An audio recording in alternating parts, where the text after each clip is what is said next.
Good evening, Browns fans, and welcome to Gang of Three, which is currently a gang of one, as Pete will not be able to make it tonight. He's got another event, and Lane is busy restarting his computer so that so all the technology works properly. So you're stuck with me until that happens. Hey, Andrew, good to hear you. Manimal, good to hear you. And so as long as I'm on the air by myself, I can say whatever I want. And you guys can ask me whatever you want, and we can just go back and forth like that. Of course, the Cleveland Browns, which is the subject of this show, just came off a 26-8 loss where the Cleveland Browns made all the mistakes that bad teams make, and then some, except for the defense. Really, the only legit Niners drive the entire game was right before the half, where they got a field goal. Beyond that, they were operating mostly on short fields, and we made it very easy for them to do things, pretty much as they wanted. Question from Jeffrey here. Did you get a chance to watch the All-22? Because I watched people break down Shedeur Sanders, and I was disappointed that there was a lot of plays that he left on the table. I am not an All-22 guy. Sam Penix does that for us. Pete also looks at the All-22. Lane will at times as well. From the reading I did of the, multiple film reviewers who are out there now, I did get the impression that Shedeur left a lot on the field. He made some questionable decisions throughout the game. And, he's just got a lot of work to do, to be frank. Shedeur, left a number of plays on the field. And he's calm, he's cool, he's collected. He doesn't seem to be flustered, but he's making mistakes that need to be coached out of him because he did pretty much whatever he wanted down there in Colorado. As Manimal notes, Shedeur made rookie mistakes as expected. Andrew wants to know whether I saw Coach Riz's assessment of the Judy Sanders blow-up. Is that a reference to Lance Risland, or is that a reference to Tony Rizzo? I have no idea. But I didn't listen to either of them over the course of the last 24 hours, or in the case of Tony Rizzo, the last 24 years. Lane is here, so let's add Lane to the stage. How you doing, Lane? I'm doing well. How are you? I'm doing okay. A little disconcerted about the Browns' loss yesterday and what we saw from that team. We were just talking about Shedeur Sanders and the fact that he left some plays on the field yesterday, according to the umpteen million film reviewers who now populate the media landscape. Do you agree with that assessment? Do I agree that he left plays on the field? Absolutely. Plenty. Numerous. Not a big difference than a week ago. Yeah. May have had the best offensive line protection that this team has seen in at least a couple years. And that all comes down to missing on the opportunities that were presented on the field that we have seen the entire year. Yesterday was a picture of nothing any different besides hitting a big play. After that, everything else was left on the field. Improper positioning, messed up footwork, not being in a position to make plays in the pocket where he should have been in the pocket. Can't get 3.5 seconds to throw football to the National Football League and not be successful. That's the story of the Cleveland Browns in a nutshell on Sunday. You scored 8 points. 8. Yeah. Against a team that wasn't coming after you. Against a team that was laying back. Opportunities were there, just as you mentioned. And that's due to slow processing, inconsistency with your feet, being in a position to make throws, getting throws out on time. Just a big ball of why and what we've talked about all year. And part of the process with Shedeur Sanders and getting him, readying him to this point. It's not just something that you can just pick up a guy, throw him on the field, and he's going to be successful regardless of what you think and what you think you know. Film don't lie. Film shows what the story is, what the story was, what he did wrong, and what he did right. Anybody who's going to walk around waving the banner for Shedeur after this game on Sunday has absolutely no idea, or you're just so blocked in fandom that he can do no wrong. He didn't play well. He had some opportunities where he did some things, but overall, he did not play that well. Do you think that, I'm going to point to a comment here from Fumble. He says, this is the week to let it out, give him the whole playbook and let it rip. I don't know if absorbing the whole playbook is the right idea for Shedeur right now, but letting him rip down the field a little bit, it does seem like the Browns were a little bit conservative with the play calling, is probably due to the weather as much as anything else. Do you think that they're going to open it up a little bit this weekend? See, I think this is another misconception. Everybody thinks that they were just like ultra conservative and didn't want to do anything. There were opportunities to make throws downfield. The timing was bad. You didn't get in and out of a play like you're supposed to.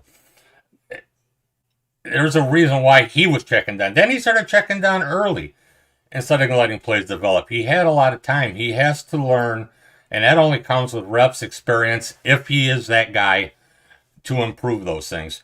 If you're not in the pocket and don't have your footwork and don't have your mechanics right, you are not going to succeed. You are going to be late on throws. You're going to miss on throws. And that's what we have seen. It wasn't just this week. He missed some last week.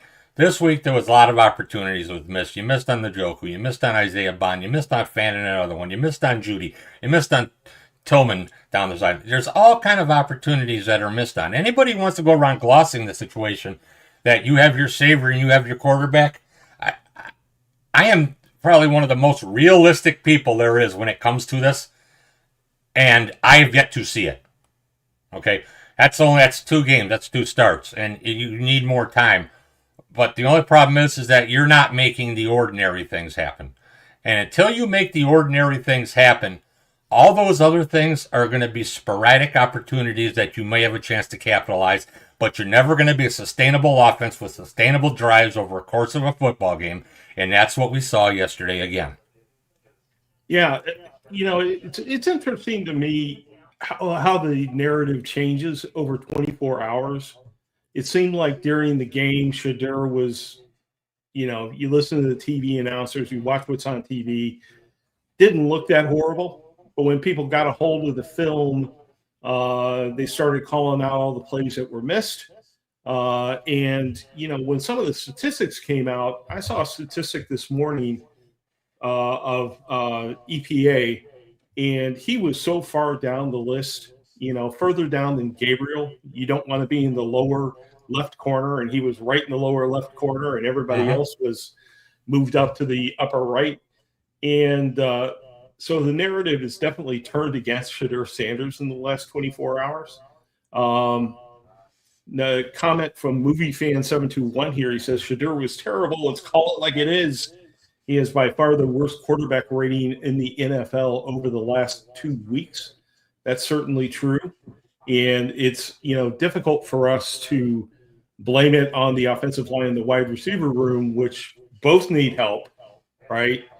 You can't blame it all on them at this point anymore, even though, neither of them are anywhere near where we want them to be. Well, you come down to the same thing. When you watch the game, you see one thing. And when you go back and you watch the film and you see everything that's going on and transpiring and the opportunities that are missed, when you got receivers open, you're not hitting them, or you're just missing them, or not acknowledging them, not seeing them, only seeing half the field. All those things, come to just a climatic surge of explosion, depressiveness. There's opportunities that are out there. There are opportunities every week. People have to get away from just simply saying, well, their wide receiver sucks. They have nobody to throw to. They can't run the ball. They can't do this. People need to understand that in the NFL, what you got going on under center plays a role in all of that working. Yeah. That's why and that's what is being missed a lot here, because it's every week it's excuses. People want to make excuses for it. maybe there's a reason why you're now seeing that Shedeur Sanders wasn't thrust into the spotlight yet. It's obvious that he can do some things, and there's things that he just can't do yet. Yeah. So they struggle. And this is how it's going to be. And it's hard for people to understand it. It's hard for fans to swallow that. If you're a Shedeur Sanders fan, there's nothing that he can do is wrong, it seems.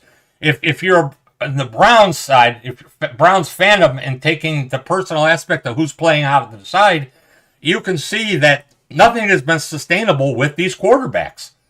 Don't just blame it on the offensive philosophy in general. Yesterday was a perfect example. And the average had 3.4 seconds to throw the ball. They ran the ball. They played their solid defense. Special teams killed them, put them behind the 8 ball again. The only problem was you were down 17-8, and you continued to do nothing offensively. Absolutely nothing.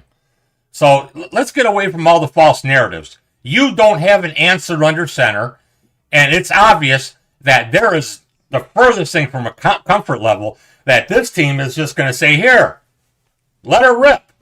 Because the opportunities to do that haven't been capitalized. All right, we've got an interesting sort of dynamic going on in the chat room here on this particular topic. Let's listen to Jeffrey. Jeffrey's take is, that's why I'm okay with keeping Kevin for another year with a better offensive line, a different quarterback, and a true number 1 receiver. Well, all 3 of those things would be nice. Movie fan 721 says no QBs developed under Stefanski either. So, in those two references, we have sort of the conundrum here about Kevin Stefanski. Yeah, I know there's a lot of people calling for Stefanski's head right now. I'd like to know sort of where you are in terms of thinking about Stefanski and quarterback development. I'm going to give it to you exactly how I see it and how I've always felt about it. And I don't care who the head coach of the team is, to be honest with you. When you want to go and you want to pinpoint Kevin Stefanski and say what he can do and what he can't do or hasn't done, Kevin Stefanski is one with multiple quarterbacks under center, especially in one season of injuries. Okay.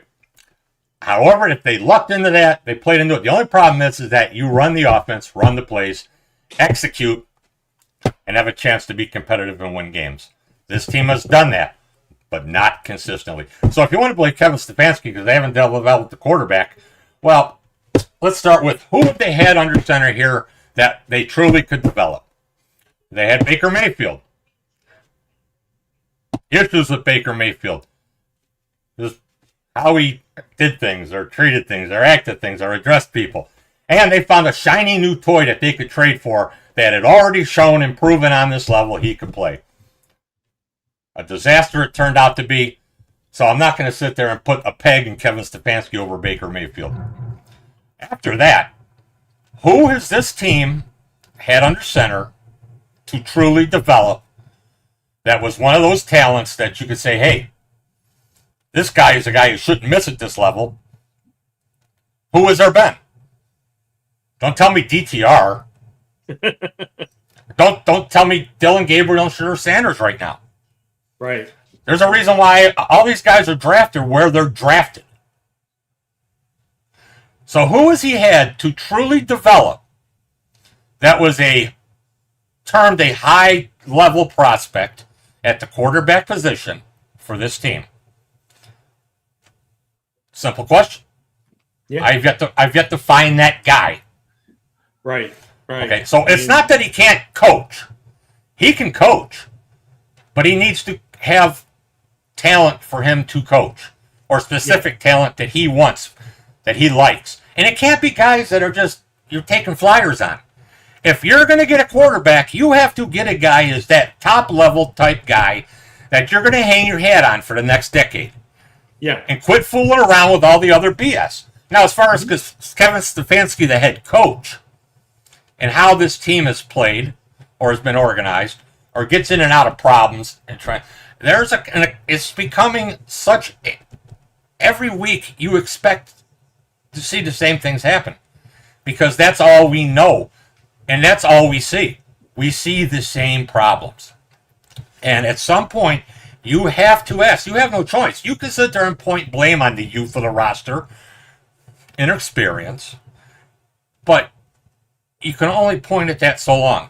You're X amount of weeks into a NFL season making the same mistakes. Mm-hmm. And you can't keep saying every week that we got to correct it, we got to do better, we got to do this. You haven't. You're not. Nothing's changing. And there has to come a time, which I believe we are at that crossroads, that you have to figure out, should Kevin Stefanski continue to be your head coach when this debacle of a season is done? Or do you put your faith in him going forward again that they're going to somehow turn this around? You have to, where's the proof? I'm not seeing it. Where's the confidence? I'm not seeing it. Yes, young players have played and played well. Is that because of Kevin Stefanski, or is that in spite of Kevin Stefanski? It's a huge question that has to be answered. And I don't, right now, I see very limited positives on where this team is offensively. Right. Interesting stuff in the comments. I've got a lot of thoughts of my own. But one of them is, that, as was said in the comments here by Movie Fan, the GM and the coach are supposedly, they're hip to hip, right? They're joined at the hip. And Kevin Stefanski really liked Dylan Gabriel as a quarterback. And I got to be honest with you, I thought it wasn't a bad pick either. I liked Dylan Gabriel when he was at Oregon, where he had good receivers. He had a good offensive line. He had more talent than the people on the other side of the field did, 9 games out of 10 when he was with Oregon. What happened there? It just seems like they either misevaluated Gabriel or the offensive line was so bad he got himself into some horrible habits.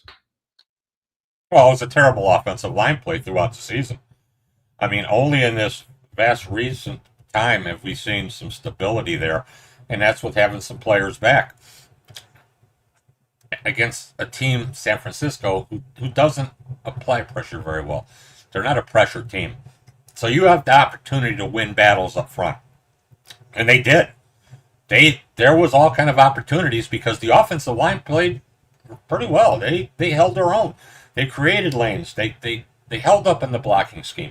They didn't let the quarterback get decimated in 1.3 seconds.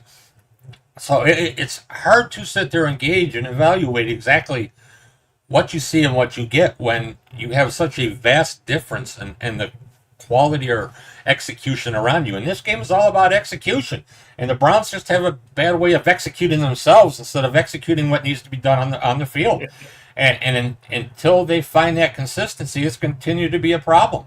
But, with 3.4 seconds to drop back and get rid of all ball in the pocket, there's not a lot of excuses. You've had all day.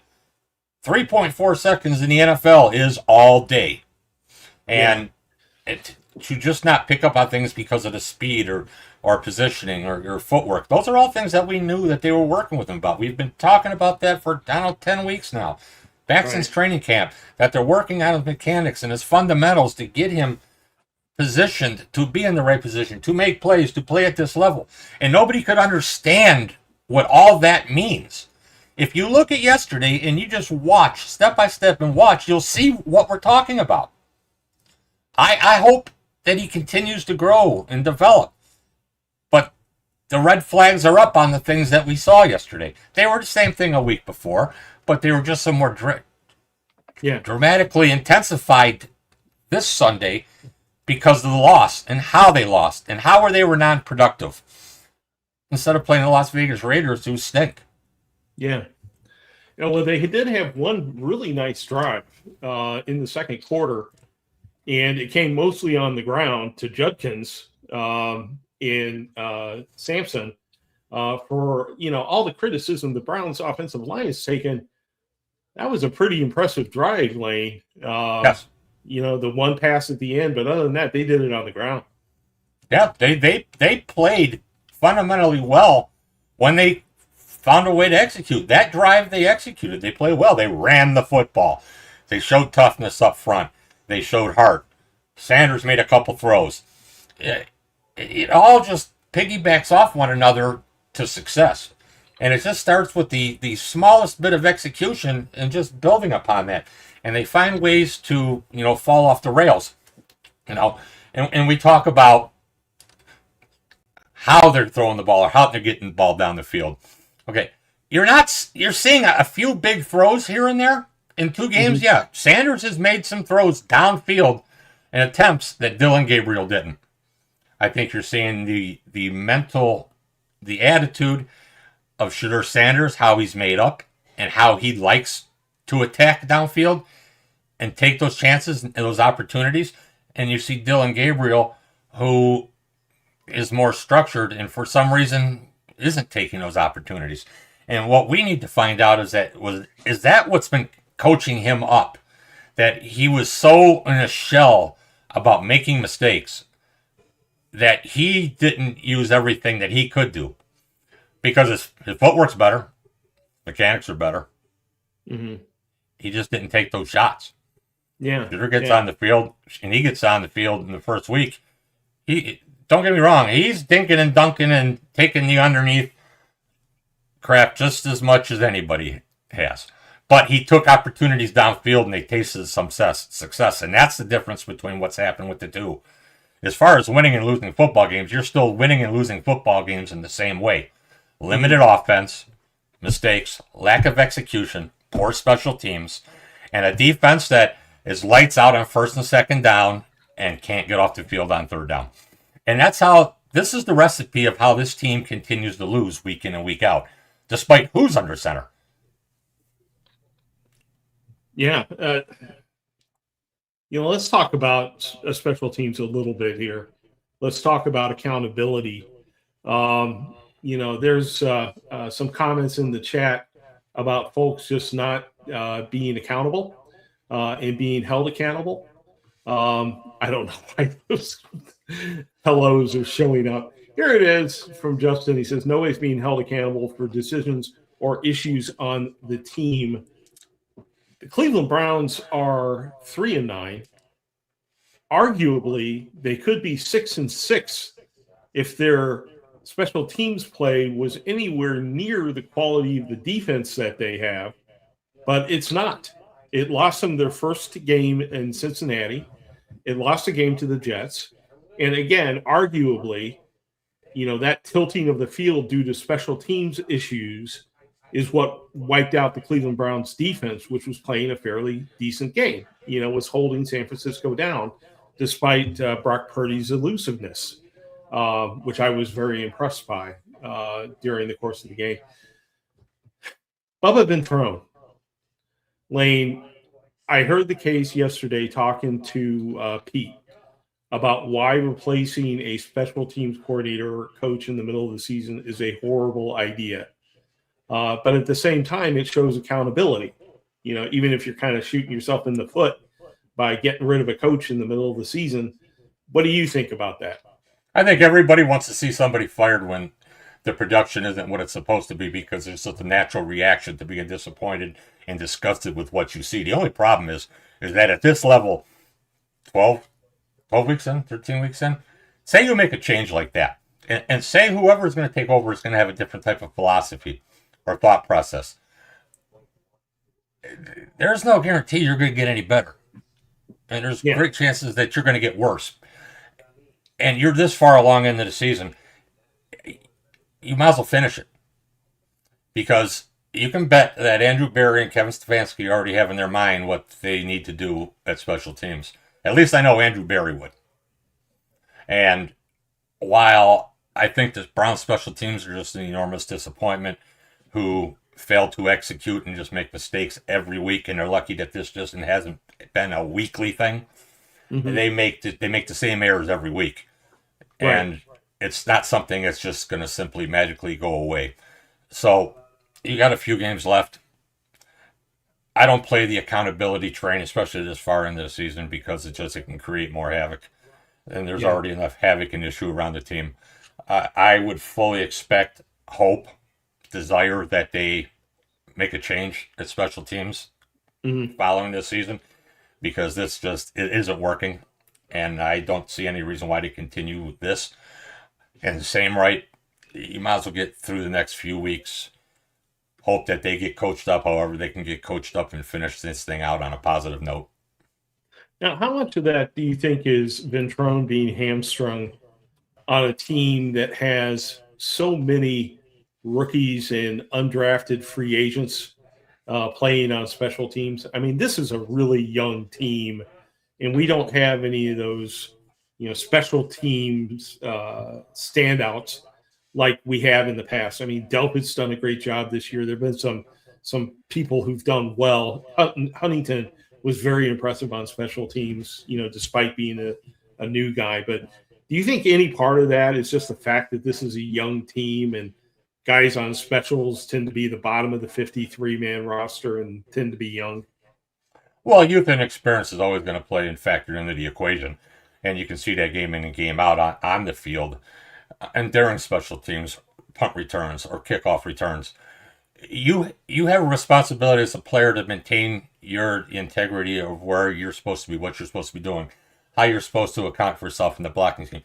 And teams have shown a great deal of ability to wall the Browns off. And the Browns getting themselves bunched up in the return game when these lanes are being developed by the opposition, they get bunched up, which means that oftentimes you can get 2 or 3 special teams guys who are gunning down the field to make the play bunched and taken out of the equation by simple equation of just a body on body or 2 bodies on 3 that opens up this lane that opens up this way.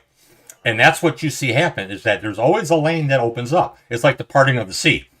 And that's because the Browns don't maintain their integrity in those positional responsibilities. When you're converging, okay, you got to converge and have your wall. They're getting this done to them. They're getting opened up. And that's due to players not maintaining and doing what they're supposed to do, what they're supposedly coached up on week in and week out and trained to do. The other thing is, too, is that during a game, the intensity and speed is much more than you're going to find in practice. Right. Just because of the ability, you don't want to get people injured. And I don't know if that factors into it with the youth on the roster.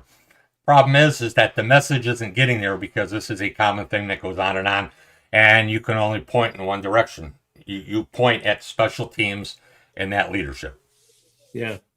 It's not looking good for Bubba at the end of the season. Philip, I'm just raising the point, buddy. I'm just raising the point. Maybe this is the reason why. I don't know. That's why I'm the host and Lane is the one who talks about football. But do appreciate the feedback. Let's talk a little bit about Wyatt Teller. Speaking of that drive with the run game, Teller rotated with Tevin Jenkins, and it seems to me, it was his 100th start, and they decided that would be a good time to have him rotate with Tevin Jenkins. Seems to me like the Browns are evaluating. They're in evaluation mode already, but they're not going to admit it with trying to decide if Wyatt Teller's coming back next year or not. Well, sure they are, and sure they should be. And they have on occasion done that. The question is that the Browns' offensive line has failed to be adequate, consistent, productive throughout the course of the season. And everybody is quick-sighted to say because the offensive tackles have been hurt and they haven't played well and all these struggles here and there. The only problem is that the inside running game has also had its fair share of issues, and you question why. Wyatt Teller is a fan favorite. That doesn't mean that Wyatt Teller is playing up to the level that he expects to play or they expect him to play, or all the number crunchers out there who come up with all these crazy scenarios for proficiency say. The eye test tells you that Wyatt Teller has not had a good season. The Browns run right. They can have their fair share of issues. And he's been battling things. Now he's got a strained calf. There's nobody along the offensive line that shouldn't be scrutinized. Their best offensive lineman still and easily is Joel Bentonio. And that should tell you something when the elder statesman of the offensive line is still good enough to go out there and compete against all this that you see in the NFL and how it's evolved and changed, that he's still out there getting it done. Mm-hmm. They have issues. They have to evaluate because they know there's going to be wholesale changes this offseason. And Wyatt Teller is no exception. And I agree with them looking at Tevin Jenkins, putting him in the same scenarios to see how he performs. They have to know what they got there, because maybe if he shows that he can't perform at this level on a more consistent basis, that maybe he's looked at as more of an investment than the 1-year contract guy that he is right now sitting here, because he's come in, took some reps at left tackle, he's played some right tackle, he's played some right guard, he's even taken a couple at left guard, and Tevin Jenkins has held his own. Not a world beater, not a guy that you're going to hang your head on and say we're going to run behind him and we're going to run for 1,500 yards. But he's a guy who's thus far, to the opportunities that's been presented to him, he has played sufficiently on an offensive line that has been insufficient at various spots and times throughout the season. Yeah, we've got another guy, a day 2 draft pick sitting on the bench, Zach Zinter, who can't make the active roster on a team with a very bad offensive line, or one that has been bad. They had a good game against the Niners, but have been deficient all year long. And Zach Zinter has been inactive each week. Is this just a matter of him not being a good fit for the type of offensive line they want to run after they sort of changed philosophies over the offseason, or do you know if it's a deeper issue? I think philosophy is a key component to what has happened with Zach Zinter. Excuse me. He was selected and groomed to hopefully be an offensive lineman in that power gap system, and they nearly immediately went back to the wide zone type running scheme, that's not who he is. So it's learning a whole new thing to see if he's got that ability, that athleticism, and everything to play that type of offensive role. It's clear cut. It's 2 different ways to play the position, and if you don't have those lateral movement ability, and he doesn't start picking up that, feeling that naturally on how to do those assignments, that power gap, however you want to describe the scheme that he was used to playing when he came from Michigan, and something there was similarities to coming to Cleveland. That's what they wanted him to do. I think as we get down here in the weeks here, I think there's going to be no choice. You're going to have to see Zach Zinter at some point. If you don't see him, then you know what the writing is. It's just a matter of time. I would think if they're going to start really looking at these guys, then get their ass on the field, because what do you got to lose now? Yeah. You need to know who can play and who can't. It's time. At the same time, you don't want to put somebody out there who's going to get the quarterback you're trying to evaluate at the same time killed. But you can look at your inconsistent play left tackle and the injury crisis at right tackle. I'd never want to be the right tackle for the Cleveland Browns, because anytime you step on the field, you're going to be concussed or sprained or something else, and then you're going to get KT Levinson in there, and he's going to look tremendous for 2 plays, and then look like he was in a just got out of high school on the next 3. So it's hard to tell. But he's a guy, though, too. If you look at him and you look real closely and see what he's doing, you're seeing some progress. Mm-hmm. His reactionary time and getting that first up are much better than they were when he got here. Yeah. So maybe the coaching is working and is going to pay off. It's just such a long process, especially when you got to keep thrusting guys in the middle of a shitstorm that seems to be every given Sunday in Cleveland. We've got a comment here from the grand John G. It says, why don't they address the O-line more in the draft is beyond me. Well, they've made stabs at it with Zinter, and as Movie Fan here puts,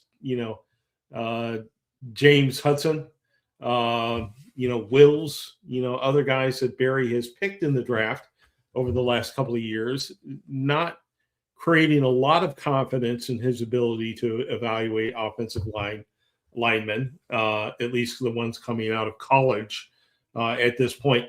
But, back to John's point, why don't they address the O-line more in the draft? I have a theory. Or maybe it's not, it doesn't even qualify as a theory. It's too weak to be a theory. Fire that baby off. Jim Schwartz is too persuasive for his own damn good. That's my theory. Because we've concentrated on the defense so much and given him everything that he wants that our offense has suffered, putting the defense on the field. So the defense, very impressive. Schwartz has done an amazing job, but he's also been given everything he's wanted.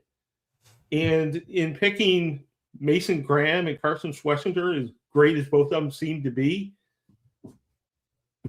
I don't know. Maybe there's other ways you could have spent those draft picks. I'll give you the other side of that coin. They went defense,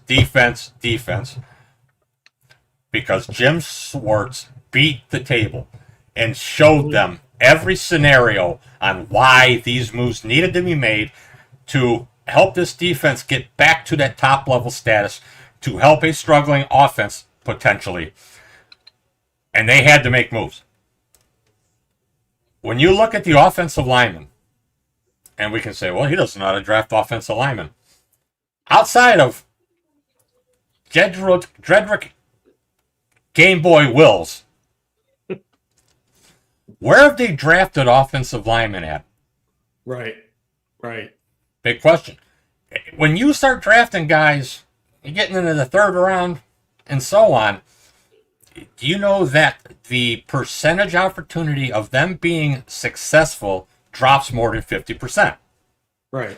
So, you're flipping a coin. Do we take a chance on this guy? Now, there was some good linemen that were in this draft. And we talk about, they go defense. What did they do after they drafted defense early in this draft? Skill players. Right. Running back, quarterbacks. Now, the real question that it could be asked and answered is, knowing that the offensive line talent, its efficiency significantly decreases when you start getting into those rounds. Mm-hmm. While you can find gems in other areas. And this is where I get to the quarterbacks drafting two of them. I don't think it was necessary, but I have an understanding and a concept on why they did it. My question keeps coming back to, you needed running backs, and you got them. You needed help at receiver, and you didn't get anything. You needed help offensive line. You didn't get anything. So it's going to take you all through this whole process this year to see that the defense, due to the moves that were made, has become a substantial unit again.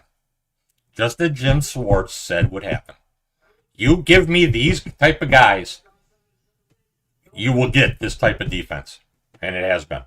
Offensively, this is where the shift has to go now. There has to be just a monumental shift now to the offensive focus. Starting this offseason into the draft. To now equip that offense the same way that you staffed and stacked up that defense. Mm-hmm. And that's why this process is a couple-year process of reshaping this entire roster. And that's what they're going to do. Now, is that these guys going to be here to see it happen? That's the big question, because you started one half of the puzzle. Are you going to cut bait and go in another direction? Or do these guys that have organized this plan get the opportunity to continue with that plan? Right. Because coming this offseason into the draft, you're going to see offense as a premium for this team. Mm-hmm. Yeah, well, they are acting like a duo, Stefanski and Barry, that has a couple of years. I mean, that's the way that they're behaving. And it seems like there was a promise made that, we'll take the hit for Deshaun Watson. We'll give you guys a couple of years to get this thing fixed. I'll take the blame for that. And you guys get a couple of years to just pick the best players at the position in the draft where you're drafting, right? Uh-huh. But I love me some Caleb Downs. for sure. But if Cleveland Browns pick Caleb Downs, I think I'm just going to walk away for a couple of weeks. They have to go offense, has to be quarterback or offensive line. Maybe Carnell Tate with, or a player, the second or third receiver in the draft with the Jacksonville pick. It's got to be, man. It's got to be. Let me put it to you this way. The Browns have an issue in the secondary when it comes to play at safety. You've got one safety who is he's dynamic, and that's Grant Delpit. But in your other spot, you have issues. You have another safety who plays much better going forward than he does backing up. Right. And that's something that they're going to have to address. I'm not sure if that guy is on this roster, but I'm curious to see what number 31 ends up bringing to the table here once he gets to his initial year, because this kid can play. So I'm curious. You're talking about Caleb Downs, who checks every box imaginable for a team like that, who is in need of a positional player like that. But it's going to come at too great of a cost, and I can't see the Browns going in that direction. I'm with you. I want to see a quarterback or a receiver or a top offensive lineman who happens that I thought the best tackle got hurt a couple weeks back, and start rolling the cards from there. Because you got to use that. You got to grab that talent. You got to secure it. And that second pick in the first round with Jacksonville is something that you should potentially play around with to either get yourself better positioned or position yourself for a little bit later. But they're going to look at the offensive side of the ball like crazy unless they just get on the clock somewhere and get the most incredible deal, or some guy who's never should be on this board is sitting there in their lap. It's right. Geared for offense. They have to. They have no alternative. They're basically, them in Vegas are the worst offenses in football. It's tragic. Yeah. They're going to have to get results this year in order to keep their jobs for 2027. In my opinion, they've got one more year to show it on the field. We're in year 2 of a 3-year rebuild following Deshaun Watson, and it's got to pay off next year. Well, you got to look at that. 3 years without a number 1 draft choice is huge when you got no return on that trade.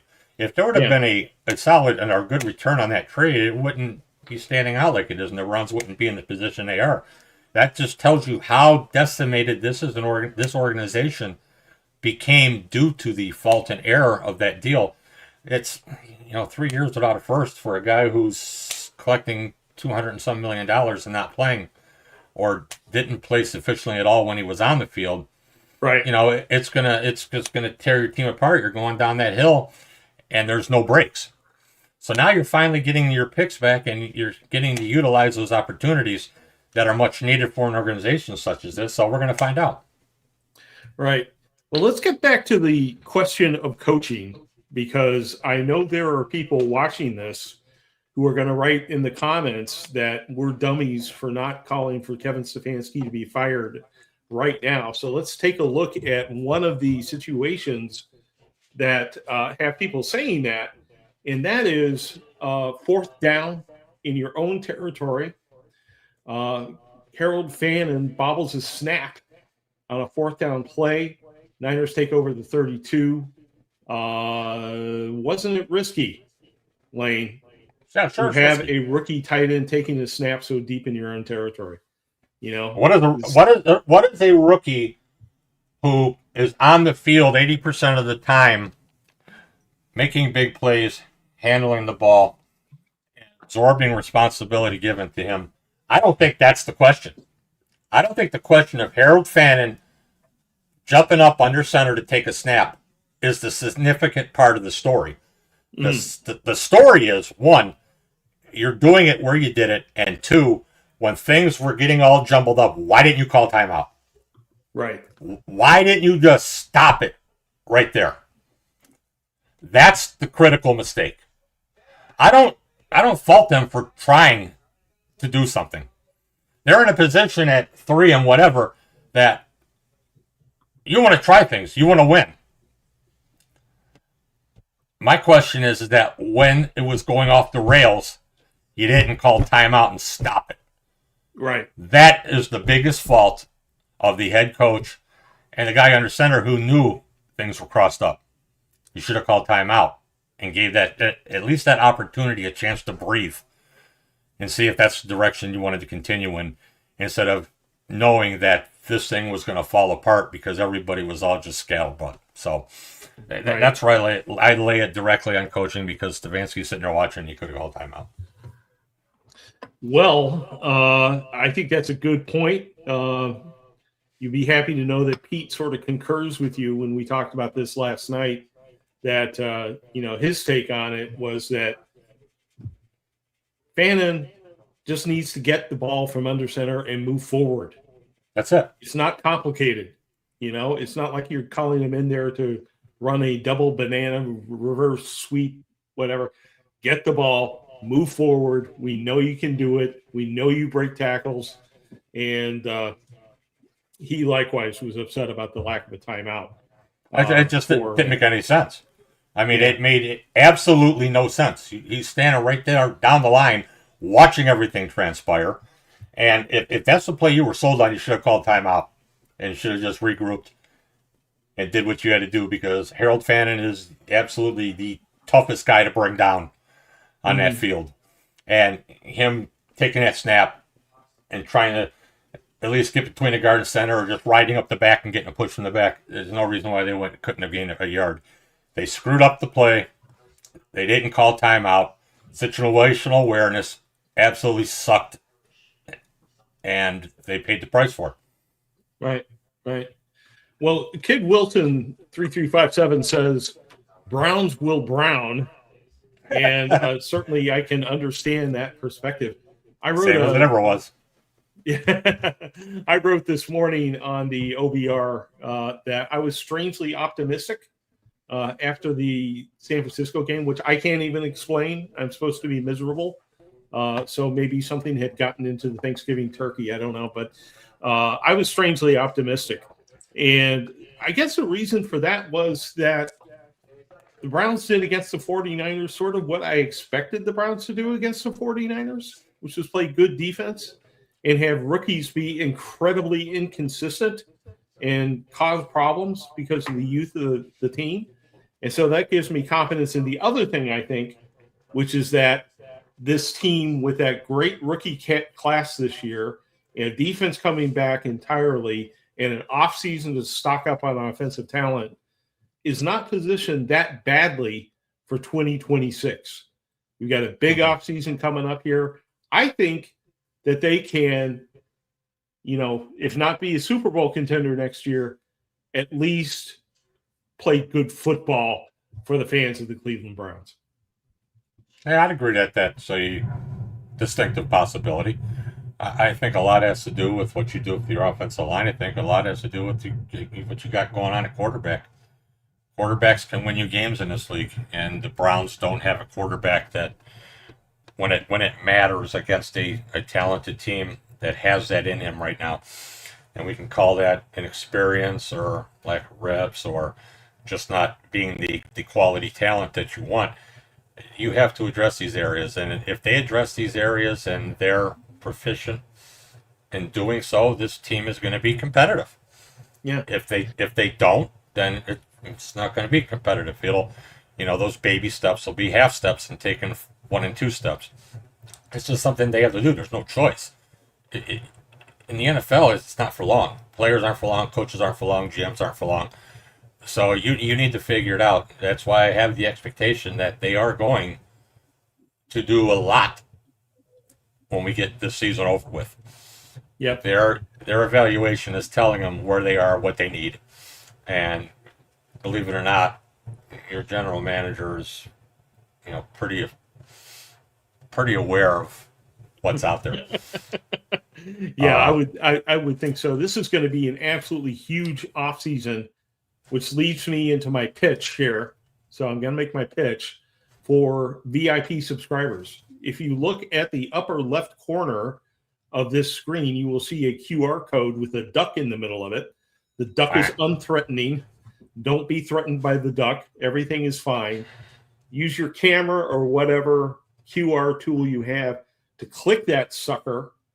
And for the rest of the evening, up until midnight Eastern time, you can get 75% off of an LBR subscription to track all the scoop that that man over there is going to come up with during the off season, all the analysis from Pete and Jack, the salary cap guru, Fred and his knowledge of the locker room, all of that stuff, 75% off. And when you renew, you get Paramount Plus and the UFC thrown in for free.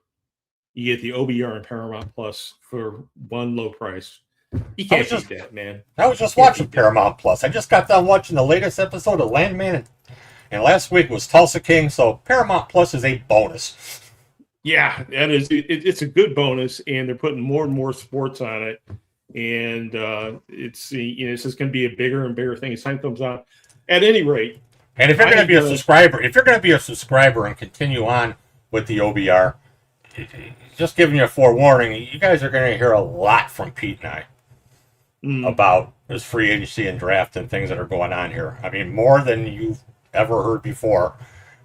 So you might want to get something and put some shades on to block our mugs out or whatever you got to do, but at least listen to the words. Absolutely. We got a great team in place at the OBR, and I hope you join up and hang out with us, take full advantage of everything we do. But going back to Grand John G's point, watching 95 and 49 is as fun as hell. I can't get through the show without throwing out props to Myles Garrett, man. 19 sacks now. He's heading for that record. If nothing else, we can talk about the offense all day and how bad it is and why we're 3-9 and all that sort of stuff.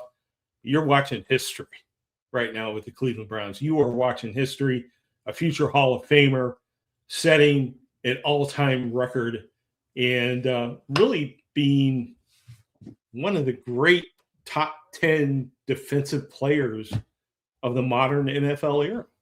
You can't beat it, right? No, and with as good as he knows he is, he's the first one to tell you that a lot of his success is due to those guys that are around him. Malik Collins, who had a completely clean tear of the quad, who's going to have surgery, and barring anything just out of the ordinary, will be back next year. And a guy like Mason Graham, 5th pick in the draft, who people were down on and not happy with because he's not generating sacks and doing all this. Myles Garrett is quick to praise him, that young man, on what he means to that defensive line and helps him. You're looking at a guy who's on the cusp of history and a defensive line that has had a bunch of guys thrown together that fit a scheme, and they're all capitalizing and working it off and on each other.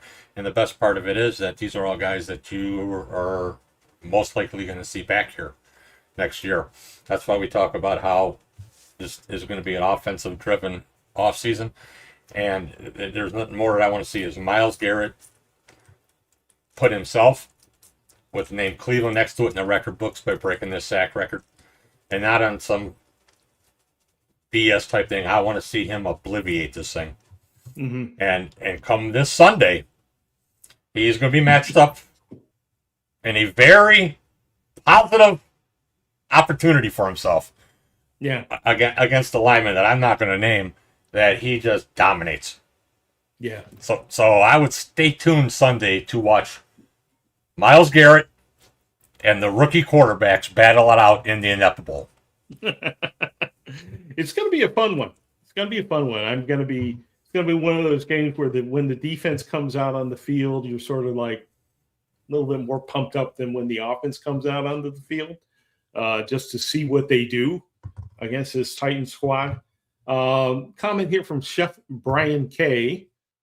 Forgive me, guys, but I'm 60 years tired. Let me tell you, man, I get it. I'm in that boat. Yeah, and Lane gets it too.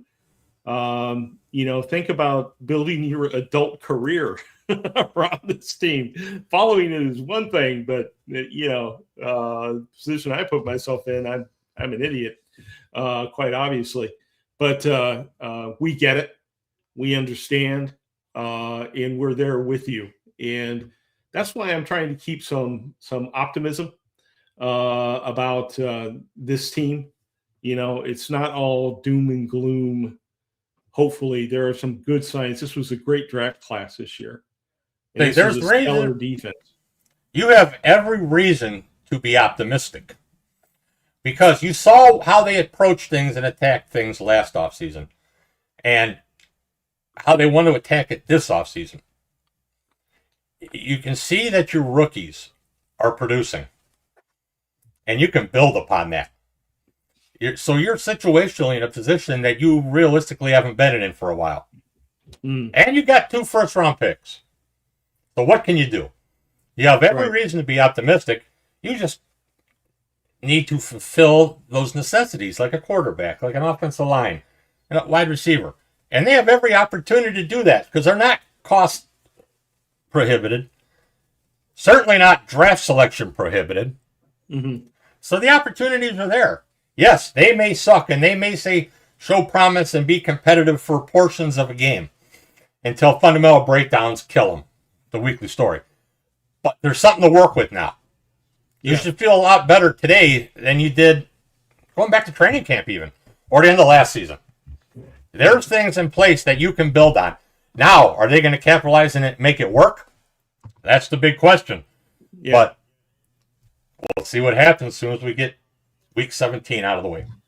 Well, we will be here to offer our opinions pretty much every day of the year in one form or another on the OBR website or here on the YouTube channel. And we really appreciate your being along with us for that whole adventure. Got one more question. This one from Chris. He says, how much of the players not being able to catch the ball is on the coaches? The problem here, Lane, is I don't know if he's talking about special teams or wide receivers because nobody's catching the ball if you're wearing brown and orange these days. But let's assume it's the wide receivers. Again, when was the last wide receiver that the Cleveland Browns developed, through their coaching staff? Again, I don't want to just point a finger at the coaches, but it's been a while, Lane. Been a while. It's been a while. They definitely lack in that area, and that may again too be to where they're drafting these guys at. You're not drafting the best of the best. You're drafting guys that are a rung or two below that. So it's hard to tell, but over an extended period of time when you have the same coaches, same staff, same lack of anybody taking that step up and standing out, you have to question it. My other question is that when we say about them hanging on to the ball, I think that they're doing much better with that than they did early in the mid part of the season. Mm-hmm. If the ball's generally in their catch radius, they're not dropping everything. Now, I can't tell you what number 3 and 19 are doing because half the time they don't run the route out completely, so it's hard to tell. But I think that you have to work and develop guys, and you have to draft guys to be in that position, to be that dominant type of receiver you have, or trade for them. And this team was basically stagnant this year when it went to the wide receivers. They got a lot of youth and an experience there, and you're seeing it there with wrong routes or dropping everything in the return game. But that's part of the patch too. You're dealing with young, inexperienced players thrust into this thing, and not from the beginning. Limited roles, limited reps, limited opportunities. So the chance for error is much greater when you don't have a guy who's playing all the time or is talented enough to play that role. And that's a problem that they have to address. That if you're going to play a guy in a certain role that's supposed to be your 1 or your 2 or your bona fide 3 because you're in 3 receivers so much, that those guys are capable and ready for that role. Mm-hmm. Some guys aren't built that way. Some guys need time and reps and experience, and that's just the way it is. And I think that that's an area that they're going to look at and address because they can tell you all they want. You know, that, hey, we're happy with our wide receiver room. We're satisfied. Things are going good. Things are going well. It tells you a different thing when you look at the game sheet every Sunday, or you watch the film, you watch the game, and you see what's not happening. And you Right. can say, well, those wide receivers suck. Well, the same thing, too, is that your quarterback's got to get you the ball. It's got to get you on time. It's got to throw you open. And you got to give that quarterback some wiggle room, an opportunity to make a throw. And we're seeing that on both sides of that fence, there's an issue. So it's hard to truly gauge what you have. So when you have to evaluate on what you got, the information you see or know, it binds up everything a little bit. But in case of the Browns, they don't draft receivers high. They haven't. And one way to help remedy this issue is to attack the area. Get Right. the bona fide talent. Well, I am concerned that Carnell Tate is not going to be available option for the Browns at 22 or 26 or wherever Nope. they're drafting now in Jacksonville. And I think his value is just going to go up and up and up during these college football playoffs when more people get a wind of what Carnell Tate is doing alongside Jeremiah Smith. Carnell Tate runs better routes than him. anybody in Cleveland. Yeah, I wouldn't doubt it. And he does. Gets himself open, more than anybody in Cleveland. Of course, he doesn't have the competition, but I really want Carnell Tate on this team, and I don't think I'm going to see it. But Mekhi Lemon would be not that bad a compensatory pick for the Cleveland Browns if they aren't able to get Carnell. But there's some talent out there, is what I'm saying. There is hope. There is talent. In this year, we've got to go out and get it if you're Andrew Berry. All right. So I'm going to wrap it up here. This has been fun, Lane. Just you and me talking ball per usual. And one last plea, go out and check out the subscription deal that we got running for the rest of the night. And we hope to see you on Ask the Insiders, the Insider Discussion Board, or Rumor Central, or all those great places that we marked as available to our VIPs. Good night, everybody. Really appreciate it.